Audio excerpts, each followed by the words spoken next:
Welcome to the Daily Forkast, November 29th, 2021. I'm Megha Chadha of Forkast News, covering all things blockchain. Bitcoin and Ethereum were hit hard on Friday by the identification of the new Omicron COVID variant. But a new week saw both regaining much of the lost ground. We'll take a look at that and a whole lot more coming up. Let's get you up to speed from Asia to the world.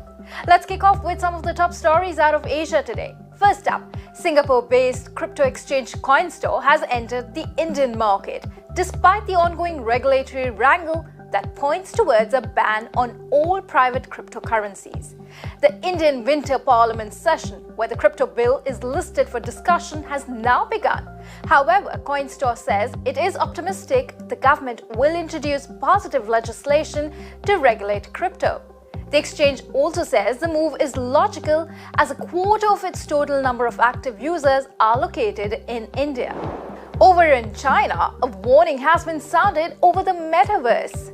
An opinion piece published Sunday in the state-owned Economic Daily stated that the hotter the metaverse gets, the more the public should stay calm. The article said there may be social, ethical and rule of law issues ahead over the metaverse and suggested that for small and mid-sized investors, jumping in is like licking the blood on the edge of a knife. You can find out more at Forkast.news. Meanwhile, global markets were sent reeling by the discovery of the Omicron variant, and crypto was no exception. Most major tokens slid around 10% over the weekend, though signs of recovery had begun by Monday morning Asia time. Forkast News' Lachlan Keller has more.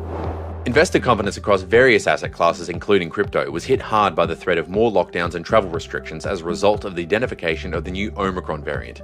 Bitcoin fell almost 10% to a little over $53,500 on Friday, while Ethereum slid 13%, though both have since seen their prices recover most of those losses.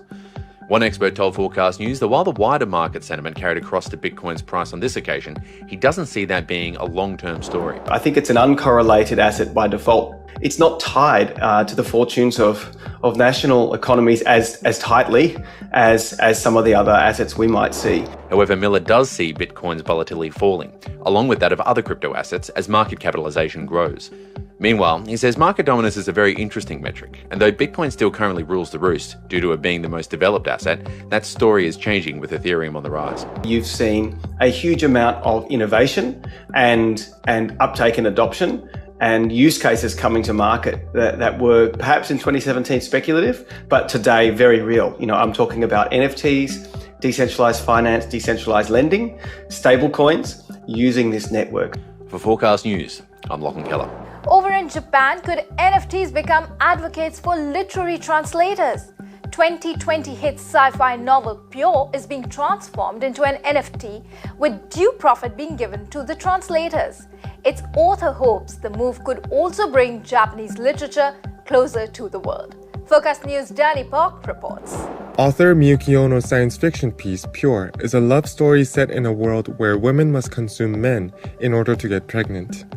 The short story went viral after it was posted on Hayakawa Publishing's online blog in 2019, gaining over 200,000 views. That led to it being published as a book last year. Now it's to be translated in English in versions which will only be available as NFTs on the OpenSea platform. In her blog, Ono said, quote, "By releasing this story and its translations as NFTs, I hope to suggest a new possibility for literary translation and encourage more translations from Japanese." She added that translators working in Japan face great challenges, often having to take on jobs outside of translating, such as teaching, saying they struggle to survive on the compensation they receive unless a work is published as a book. And even then, their reward may not reflect the level of effort put in. By selling her literary works directly as NFTs, Ono hopes to lead a movement where NFTs become a new source of income for authors and translators.